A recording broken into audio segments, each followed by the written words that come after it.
Aphorism 38, Organon of medicine, or the new dissimilar disease is the stronger. In this case, the disease under which the patient originally labored, being the weaker, will be kept back and suspended by the accession of the stronger one until the latter shall have run its course or been cured, and then the old one reappears uncured. 2 children affected with a kind of epilepsy remained free from epileptic attacks after infection with ringworm, but as soon as the eruption on the head was gone, the epilepsy returned just as before. The itch disappeared on the occurrence of the scurvy, but after the cure of the latter, it again broke out. So also the pulmonary tuberculosis remained stationary when the patient was attacked by a violent typhus, but went on again after the latter had run its course.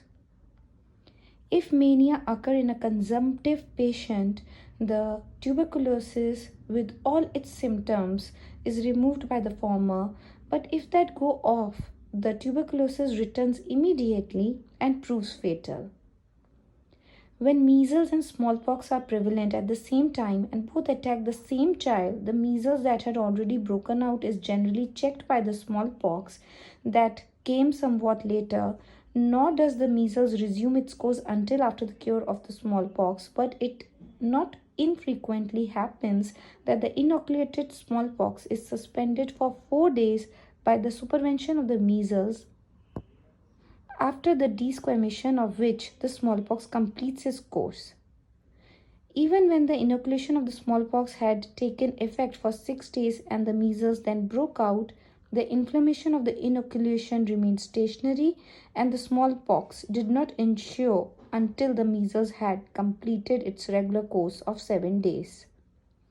In an epidemic of measles, that disease attacked many individuals on the 4th or 5th day after the inoculation of smallpox and prevented the development of the smallpox until it had completed its own course, whereupon the smallpox appeared and proceeded regularly to its termination.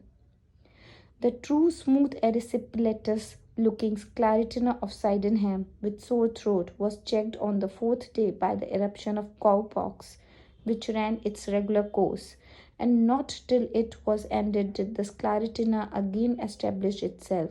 But on another occasion, as both diseases seemed to be of equal strength, the cowpox was suspended on the 8th day by the supervention of the true smooth sclerotina of Sydenham, and the red areola of the former disappeared until the sclerotina was gone, wherein the cowpox immediately resumed its course and went on its regular termination. The measles suspended the cowpox. On the 8th day, when the cowpox had nearly attained its climax, the measles broke out. The cowpox now remained stationary and did not resume and complete its course until the desquamation of the measles has taken place, so that on the 16th day it presented the appearance it otherwise would have shown on the 10th day. Even after the measles had broken out, the cowpox inoculation took effect, but did not run its course until these measles had disappeared.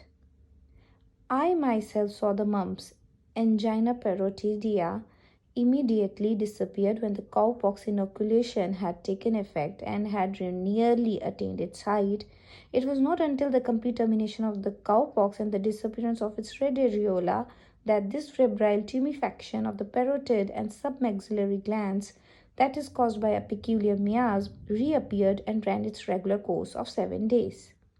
And thus it is with all dissimilar disease, the stronger suspends the weaker when they do not complicate one another, which is seldom the case with acute disease, but they never cure one another. Footnote 8.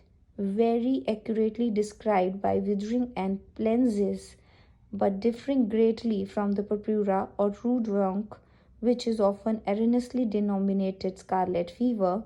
It is only of late year that the two, which were originally very different diseases, have come to resemble each other in their symptoms.